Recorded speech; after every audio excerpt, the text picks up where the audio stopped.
홍사페의 왈왈왈 28번째 시간입니다. 안녕하세요. 저는 경향신문 국제부의 구정환 기자고요. 지난주에는 스튜디오에 앉아서 신장 여행을 다녀왔는데 오늘은 좀 주제를 바꿔서 돈 얘기를 좀 해보도록 하겠습니다. 중국 주식시장이 요즘 뜨겁게 뜨고 있는데요. 증시 상황에 대해 알아보기로 하겠습니다. 오늘도 홍익표 선배 모셨습니다. 홍 선배 안녕하세요. 네, 안녕하세요. 중국 증시 급등세가 무서운데요. 7년 만에 호황이라는데 주가지수 어느 정도나 올랐나요? 네, 현재 사실 중국의 주식시장은 혹시 몇 개 있는지 아십니까? 모릅니다. 그냥 얘기해 주세요. 자꾸 물어보시니까 저의 무지가 계속 드러나는군요. 예. 이 상하이하고 예. 선전하고 두 개가 있거든요. 예. 예, 그래서 선전은 이제 광동성이 있는 건데 상하이 종합 주가 지수 보면은 4월 22일 날 4,400선을 넘었는데요. 예.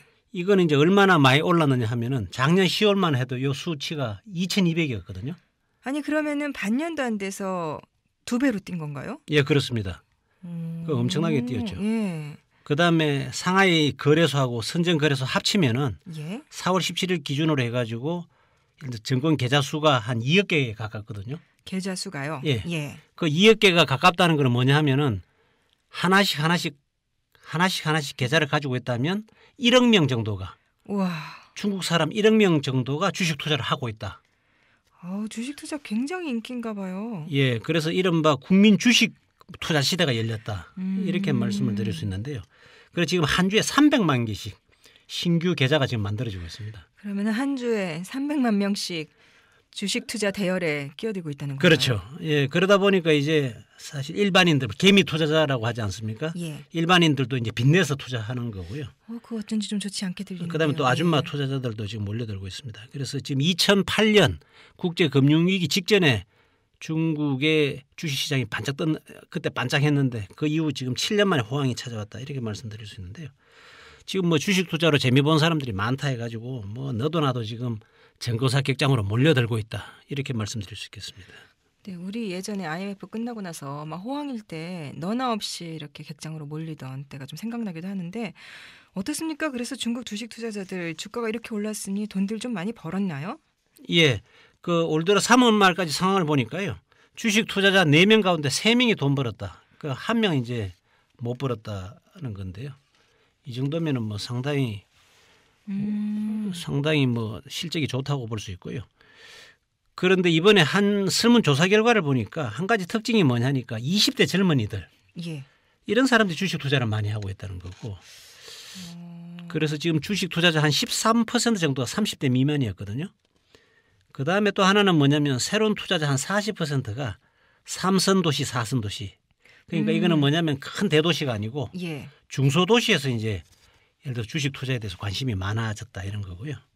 또 하나는 뭐냐면은 주식 투자 오래 했던 사람들이 향후 주식시장이 상당히 좋을 거다. 앞으로 계속 좋을 거다. 낙관적인 전망을 하고 있는 게 상당히 눈에 띄었습니다. 듣기에는 굉장히 낙관적으로 들리는데 4명 중에 3명이 이득을 봤다라는 거는 어떻게 보면 왜 항상 그러잖아요. 개미들이 돈 벌기 힘들다고 하는데 지금 중국 증시가 워낙에 성장하는 와중이어서 그런 것 같은데 20대 젊은이들이 주식 투자를 많이 하고 있다.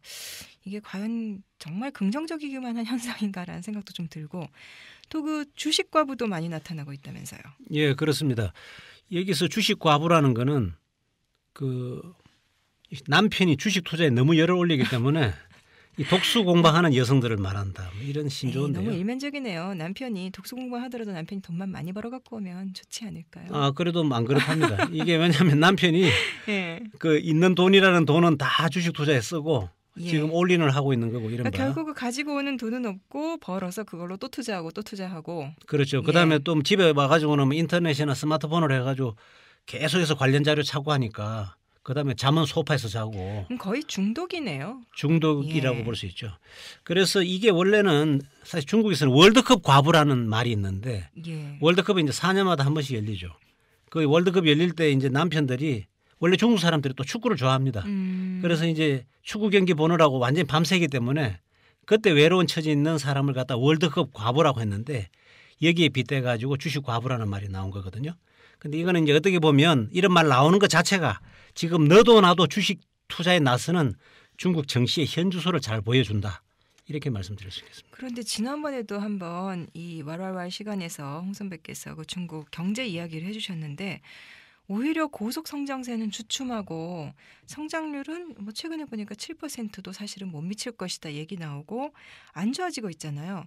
그런데 이렇게 증시가 급등하는 게 좀 얼핏 보면 모순인 것 같기도 하거든요. 이런 상승세가 계속 이어질 것으로 볼 수 있나요?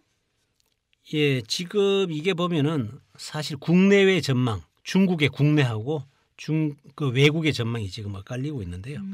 그러니까 외국 전문가들 같은 경우는 중국 증시가 위험하다 이런 얘기를 하고 있고 또 거품이다, 금융위기의 전조다 이런 경고를 하고 있거든요. 그런데 거기에 반해서 이제 중국 국내 같은 경우는 얘기가 다른데 아직은 더 오를 거다 이런 낙관론을 가지고 있는데 지금 말씀하신 게 그겁니다. 뭐냐면 지금 중국 경제는 지금 안 좋거든요. 예. 안 좋습니다. 1분기 성장률이 지금 7.0% 기록했지 않습니까? 예. 그래서 이게 6년 만에 가장 낮은 수준이거든요. 그다음에 그렇죠. 또 하나 예. 1분기 수출 실적 이것도 작년 1분기보다 1.5% 줄었거든요. 그런데 이렇게 거시 경제 지표는 안 좋은데 중국의 주식시장은 과열이다. 이건 뭔가 문제가 있다. 이런 지적을 갖다가 외국 전문가들 하고 있습니다. 그러면 고속 성장을 하면서 그동안 전반적으로 중국이 돈을 많이 벌었지만 지금 오히려 성장률이 떨어지는 시점에 그것들을 전부 다 주식시장에 좀 쏟아붓고 있는 게 아닌가 하는 생각도 들고요. 지금 말씀하신 대로 경제가 별로인데 주가가 올라가는 건 좀 이상현상 같아 보이긴 하네요. 그렇죠. 그래서 지금 사실은 실제로 주식시장은 한 나라 경제를 갖다 비춰주는 이제 거울이다 예. 이런 말을 하지 않습니까? 그런데 경제는 안 좋은데 이렇게 주가가 올라가는 것은 이제 이상 현상이다 이렇게 예. 이제 분명히 지적을 할 수 있는데 그런데 또 다른 측면에서 뭐냐면은 서방 전문가들은 비관적인 데 비해서 중국 전문가들은 이게 낙관론을 갖다 내세우고 있어요. 그 왜 내세우고 있느냐 하면은 그 근거는 이른바 정책의 호재가 있다 이런 얘기인데요. 이게 뭐냐면 중국 정부가 정책적으로 주가를 갖다 올리고 있다 이런 겁니다. 아, 그러면 그거는 버블을 일부러 만드는 거 아닌가요? 그런데 이제 요거는 이제 얘기를 갖다 차근차근 이제 풀어가 보려고 하는데 예. 얼마 전에 중국 인민은행이 이른바 지급 준비율이라는 걸 갖다 낮췄지 않습니까? 예. 이거는 이제 시중에 돈을 많이 풀겠다는 거거든요. 예. 이렇게 되면 이제 주가가 올라가는 것은 자연스러운 이치다. 그러니까 시중에 돈은 많이 풀렸는데 마땅한 투자처가 없다. 마땅하게 투자할 데가 없다. 그렇게 되면 사실 주식시장하고 반대편에 있는 게 부동산 시장이거든요. 예. 그러니까 시중에 투자할 돈들이 부동산 시장으로 몰리면은 상대적으로 주식시장이 이제 못한대. 그죠? 예. 그런데 그러니까 부동산 시장이 안 좋으면은 그 돈이 예를 들어서 이른바 주식시장에 몰리는 거잖아요. 예. 그러니까 지금 부동산 시장이 안 좋기 때문에 이제 주식시장이 좋다는 거고 그렇기 때문에 지금 어떻게 보면 아파트를 팔아가지고 주식 투자를 하는 사람들도 많이 나오고 있는 상황이다. 이렇게 말씀드릴 수 있겠습니다. 근데 그 중국 증시 폭등세가 뭐 금융위기 전주곡이다 이런 극단적인 시각도 있다면서요. 예, 그렇습니다. 일부 서방 전문가들은 이제 이런 시각이 있는데 이게 왜냐하면은 지금 아까 우리가 말씀드렸다시피 지금 주식시장은 폭등하고 있는데 그죠? 주가는 폭등하고 있는데 예. 반면에 돈은 외국의 투자자들의 돈은 중국에 들어왔다가 이게 빠져나가고 있다는 거거든요. 아, 지금 빠져나가는 국면이다. 그렇습니다. 예. 그래서 이제 앞으로 주가가 폭락을 하면은 더 많이 빠져나갈 거다 이런 지적이 있는데요. 그런데 이게 뭐냐면은 이론적으로 따지고 보면 주가가 오르면 외국에서 돈이 몰려와야 그렇죠. 되는데 예. 그죠? 지금 이게 빠져나가고 있다는 거거든요. 그래서 이런 상황에서 성장률이 아주 낮아지거나 아니면 주가가 폭락해 버리면은 신뢰 위기가 오고 예. 더 많이 이제 외국 돈이 빠져나가 버리면은 이럴 경우는 금융위기가 온다. 이렇게 보는 서방의 전문가들도 있습니다. 어떤 과정이고 이렇게 순식간에 일어나는 건 아니라고 하지만 또 이렇게 증시라든가 자본 유출 같은 게 그 우리 그 90년대 말에 위기 때도 그렇고 또 어떤 때 보면은 막 후다닥 그렇게 이루어지기도 하고 그래서 참 짐작을 하기가 힘들 것 같은데요. 예, 그렇습니다. 지금 예. 여기 보면은 지금 수치로 보면은 예. 지금 8개월 연속 해외 자본의 유입보다 유출이 많죠. 그러니까 들어오는 것보다 나가는 예. 돈이 더 많다는 거죠. 1월 같은 경우 보니까 82억 달러 순유출. 뭐 2억 같은 경우는 한 200억 달러 되고 300억 3월 같은 경우는 700억 가까이 700억 달러 가까이 지금 순유출을 보이고 있거든요. 그래서 2010년 이래 가장 많이 지금 외국 돈이 빠져나가고 있어요. 근데 3월에 660억 달러 기록을 보니까 그런데 지금 왜 이렇게 자본이 중국에서 빠져나가는 거예요? 예, 그러면 이제 일단 아까도 말씀드렸지만 일단 부동산 시장이 안 좋다는 거. 그동안에 중국 부동산에 투자했던 기업들이 나가는 건가요? 그렇죠. 자본이? 예. 그다음 또 하나는 뭐냐면 외국 기업들이 예. 중국에 들어와서 사업을 했는데 장사를 했는데 예. 이제 썩 장사가 안 됐다는 거. 이윤이 별로 안 남았다는 거. 그러니까 이문이 남는 장사를 못 했다는 거 예. 있고요. 또 하나는 뭐냐면 위안화 가치가 지금 오름세가 지금 주춤하고 오히려 내려가고 있거든요. 예. 그러니까 위안화 가치가 오르면 외국 돈이 몰릴 가능성이 있는데 예. 위안화 가치가 내리기 때문에 여기는 뭐 돈이 안 되는구나 해서 지금 빠져나가고 있다는 거고요. 그래서 이제 이런 모든 걸 갖다가 고려해 보면은 외국의 뭉치 돈이 중국이 지금 들어올 이유는 없다는 게 한 가지 있고 또 오히려 중국의 부자들은 중국 돈을 들고 또 나가야 될 이유는 여러 개가 있죠 지금은. 네, 그럼에도 불구하고 중국 전문가들이 낙관을 고수하는 이유가 아까 그 정책, 중국 정부의 정책, 이 시장을 띄우는 정책을 드셨는데 그 중국 정부가 정책적으로 주가를 부채질하고 있다. 이 부분 조금만 좀 상세하게 좀 설명을 해주세요. 예. 자, 이거는 뭐냐면은 중국 정부는 주식 시장을 활성화하겠다 이런 겁니다. 그러니까 뭐냐면 원래 상장 기업은 자기들이 장사를 하려면은 일단 돈이 필요하잖아요. 예. 그 돈을 어디서 조달하느냐? 주식을 갖다가 발행해서 그죠? 예. 주식을 발행해서 주식 투자자들이 이제 그걸 갖다 사주면 좋고 아니면 채권, 회사가 채권을 발행해 가지고 그것도 투자자들이 사주면은 그거로 해서 자금을 만들잖아요. 예. 그런데 그게 힘들면 이제 그 돈을 갖다가 은행에서 빌려야 되죠. 시중은행에서. 그런데 지금 중국 상황은 뭐냐면은 기업이 은행이나 사채나 이런 금융기관에서 돈을 빌리는 게 한 80%가 됩니다. 그럼 실제로 그 주식을 발행하거나 그 채권을 발행해서 만드는 것보다 그 대출이 너무 압도적인 비율이기는 하네요. 그렇죠. 많죠. 예. 그러니까 이게 보면은 조금 전문 용어 비슷하게 하면은 일단 직접 금융이 그러니까 주식이나 채권을 발행해서 자금을 조달하는 게 직접 금융이고 은행에서 돈 빌리는 게 이것이 이른바 간접 금융인데 예. 직접 금융 비율이 너무 낮은 거죠 중국은. 그래서 의도적으로 좀 중국 정부가 그쪽 비율을 높이려고 하고 있다. 그렇습니다. 예. 미국은 정반대거든요. 미국은 오히려 주식이나 채권을 발행해서 필요한 자금의 한 70%를 조달하고 정작 은행에서 돈 빌리는 건 20%밖에 안 되거든요. 이런 상황이니까 중국 같은 경우는 은행이 큰 소리치고 예. 기업들이 은행을 통해서 돈을 갖다가 꾸는데도 이자도 많이 물어야 되고 예. 원가 부담이 큰 거죠 이게. 그러니까 주식 시장을 갖다가 활성화하면은 기업들의 부담도 줄고, 예. 그죠? 또 어떻게 보면은 은행 대출 같은 거 많이 했다가 문제가 되면은 예를 들어서 그 은행에서 대출 받은 기업이 문을 닫았다 하면은 그게 다 국민 부담이잖아요. 예. 그러니까 이런 부담도 최소화할 수가 있죠. 그래서 중국 공산당 18기 3중전에서 시진핑 주석도 그 얘기했는데 일단 자원의 배분에서 예. 시장이 결정적인 역할을 하도록 하겠다.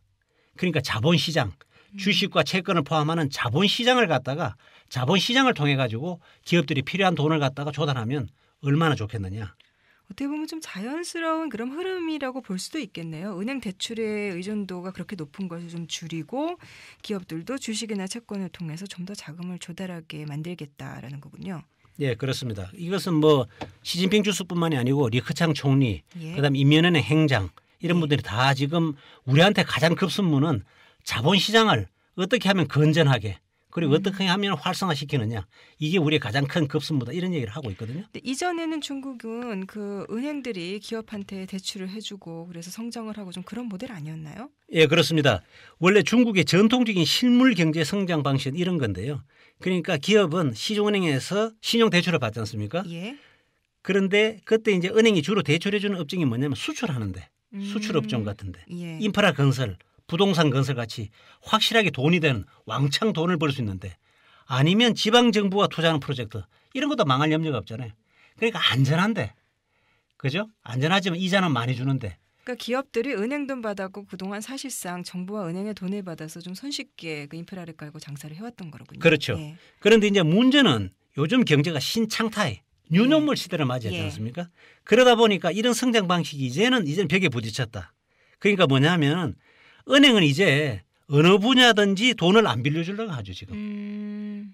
아무래도 부담스러우니까. 예. 그다음에 또 기업들도 뭐냐면 원래 빚이 있는 상태잖아요. 예. 이 사람들이 사업을 하기 위해 가지고 은행에서 돈을 빌렸지 않습니까? 예. 신용 대출을 받았잖아요. 그러니까 빚이 있는 상태에서 이제는 뭐냐면 자기들이 은행에서 돈 빌리는 것도 선뜻 하고 싶지가 않은 거죠. 이게 상황이 이렇게 됐으니까. 그럼 상황이 많이 바뀐 거는 좀 이해가 가는데요. 그럼 중국 관영 언론들이나 이쪽에서는 최근의 증시 화랑을 좀 어떻게 보고 있나요? 아주 낙관적으로 보겠네요. 예, 그렇습니다. 이제 상황이 이러니까 이례적으로 공산당 기관지 인민일보라든가 아니면 관영신한통신 같은 경우는 지금 우리의 주식시장 활성화는 반드시 필요하다. 이런 식으로 얘기를 한다든가 아니면 향후 전망이 굉장히 밝다. 지금 이렇게 얘기하는데 이를테면 얼마 전에 중국 정부가 신용 거래를 갖다 규제한다고 했습니다. 신용 거래라는 건 뭐냐면 주식 투자자가 자기 돈이 있는 게 아니고 돈을 빌려서 투자를 하는 돈을 빌려서 투자를 하는 거거든요. 그런데 이거는 잘못하면 어떻게 보면 잘 안 되면 거품이 일어날 가능성이 또 문제가 심각하게 될 수가 있잖아요. 그래서 중국 정부가 이걸 갖다 막겠다고 했는데 그런데 이것은 단기적으로는 악재지만은 인민일보 같은 경우는 이건 오히려 장기적으로는 좋은 거다. 그죠? 예. 그러니까 신용 거래가 문제가 될 수 있으니까 이런 걸 갖다 정부가 앞장서 가지고 이런 걸림돌을 제거해 주기 때문에 좋은 거다는 거고 신화통신 같은 경우도 이런 규제는 좋다. 이런 규제를 하면 오히려 급등세를 갖다 진정시킬 수가 있고 이런 것이 중국 정부 그다음에 중국 주식시장 둘 다 좋은 거다. 이런 굉장히 아주 긍정적인 평가를 했고요. 또 그리고 이제 뭐 일부 중국 전문가들 같은 경우는 아까 말씀드린 것좀 비슷하게 되지만 중국 증시가 그러면 그러니까 당분간 좋아질 것 이런 얘기를 많이 하잖아요. 예. 그러니까 그 이유 중에 하나를 드는 게 뭐냐면은 무슨 신호가 있어야 되는데 중요한 거는 부동산 시장이 이제 살아난다든가 아니면 소비자 물가가 이제 3% 오른다든가 해가지고 분명한 그런 신호가 있으면 우리 주식 시장이 뭔가 문제가 있다 이렇게 생각할 수 있는데 지금 아직은 그 정도는 아니다. 예, 아직은 나쁜 친구들이 없다. 계속 올라갈 것이다. 예, 그렇게 이제 지금 보고 있는데 문제는 뭐냐면 지금 우리나라도 마찬가지지만 미국 연준 있지 않습니까? 예. 그게 하반기에 이제 금리를 올리면 상황은 좀 심각해질 수가 있습니다. 의외로. 그래서 지난번에 그 미국 언론들 보도한 걸로 봐서는 뭐 아주 빠르면 6월 뭐 이때서부터 금리를 올릴 수도 있다라는 얘기도 나오고 전반적으로 하반기 가을 이후로 나오는 것 같은데 그러면은 홍 선배가 보시기에 중국 증시 앞으로 어떻게 될 것 같은가요? 예, 저는 이제 비관론하고 낙관론하고 엇갈린다. 외국의 전문가들은 비관론이다. 그다음에 중국 전문가들은 낙관론이다 이렇게 했는데 저는 후자 낙관론에 이제 일단 걸겠습니다. 그러니까 중국 증시는 당분간은 잘 될 거다. 혹시 중국 증시에 뭐 투자를 하시거나 그런 건? 저는 뭐 안 하고 있습니다. 안 하고 있습니다. 왜냐하면 글쎄 부동산은 좀 안정적인데 왠지 주식 투자는 저는 뭐 한국에서 했어도 잘 그렇게 재미를 못 봐서 그거는 그런데 여기서 뭐냐면 이게 이제 중국 지도부의 의지가 걸린 문제잖아요. 예. 그러니까 이제 주식시장을 갖다 활성화하겠다, 자본시장을 활성화하겠다는 것이 중국 지도부의 의지가 있기 때문에 이제 잘 될 거다는 거고 지금 보면 얼마 전에 이제 4월 20일자로 인민은행에서 그 사실 경제 살리기 위해서 지급 준비율이라고 있지 않습니까? 예. 이게 지금 19.5%인데 이걸 18.5% 1%포인트 추가로 낮췄죠. 추가로 낮췄죠. 예. 근데 이렇게 되면은 낮추면 어떻게 되냐 하면은 이제 시중에 돈이 많이 풀리고 뭐 호재다 이렇게 볼 수가 있는데 뭐 단기간 오르내림은 있을 겁니다. 오늘 제가 이제 상하이 주식시장 그 상황을 못 봤는데 지금 좀 약간 조정 국면을 받고 있어요.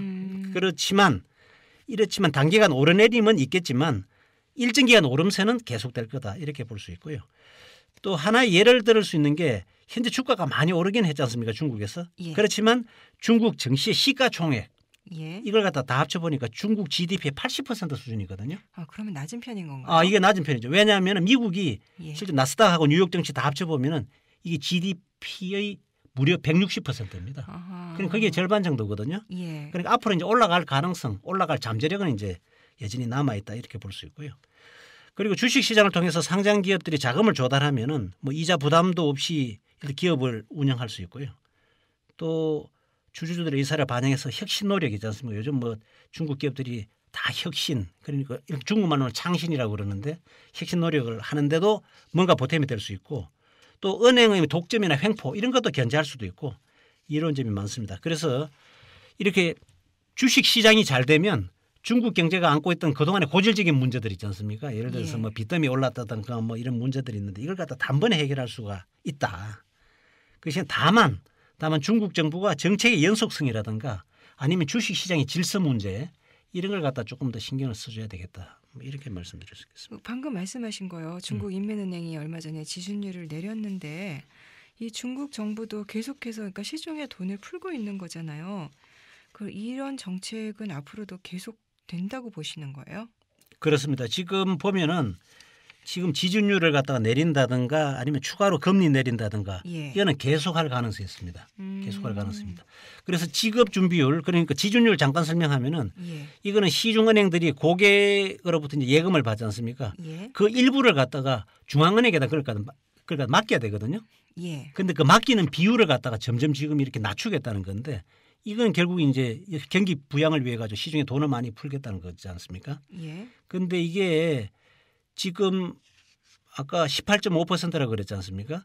이게 원래 처음에 도입한 게 뭐냐면 1984년에 처음 도입했군요. 지준율을 갖다가. 그런데 이게 이제 아시아 이제 그때 IMF 외환위기 예. 그 당시에 이제 지준율을 갖다 6%까지 낮췄거든요. 그러다가 무역 수지가 이제 흑자가 계속 나면서 계속 올라갔다가 2011년에 21.5%까지 올라갔습니다. 그럼 지금 예. 지금 현재 지난번에 추가로 낮춰가지고 18.5%인데 그러면은 현재도 낮췄다고 해도 지급 준비율이 굉장히 높은 수준이네요. 그렇습니다. 예. 그래서 사실은 지금 그 호주 같은 데는 아예 지준율 자체가 없어요. 예. 그러니까 이제 지금 18.5%이기 때문에 앞으로 낮출 가능성이 이제 얼마든지 있고 이제 중국에서 역시 아무래도 경기 부양이 중요하기 때문에 추가로 금리를 낮춘다든가 지준율을 갖다 낮출 가능성이 높다. 예. 그렇기 때문에 당분간은 중국의 주식시장이 전망은 밝다. 이렇게 말씀드릴 수 있겠습니다. 그런데 예전에는 이 중국 정부가 항상 왜 중국 경제 성장률을 줄여서 발표한다라는 얘기가 있을 정도로 이렇게 중국이 한참 막 성장을 할 때 미국이나 이런 것들의 그 압력을 피하기 위해서 낮춰서 발표한다라는 얘기까지 있었는데 지금 보니까 확실히 중국 경제가 전반적으로 많이 좀 이렇게 그렇게 양적 완화 중국식의 양적 완화를 하는 거 보니까 성장률이 낮아진 것 같다는 생각도 드네요. 중국 정부가 그렇게 이렇게 돈을 많이 풀 거라고들은 예상은 사실 하지 않았었잖아요. 그렇습니다. 그 지금 이제 인민은행 같은 경우는 지금 추가로 더 풀 실탄이 우리 예. 돈을 한 23조 그렇게 23조 원 이러면은 너무 많아가지고 저는 그렇지 100만 원 넘어가면은 와닿지가 않아요. 아무튼 많은 실탄을 예. 준비해 가지고 더 실탄을 퍼볼 용의가 있다. 예. 이렇게 돼 있기 때문에 예. 그러니까 어떻게 보면 거시 지표는 굉장히 안 좋은데 예. 중국의 주식시장은 계속 뜨고 있다. 이런 상황은 앞으로도 당분간은 계속 지속될 거다. 예, 그리고 이렇게. 증시를 띄우는 것이 중국 정부의 어떤 정책적 필요랑도 맞아떨어지고 있고 또 지급 준비율이나 금리라든가 더 추가로도 인하를 할 그런 여력들이 있다. 그래서 중국 돈 있으면 중국 증시 투자라도 한번 해보고 싶지만 안타깝게도 돈이 없네요. 오늘은 여기까지 하겠습니다. 다음에는 더 재미있고 알찬 내용으로 찾아뵙겠습니다. 홍 선배 수고하셨습니다. 네, 구차장 수고하셨어요.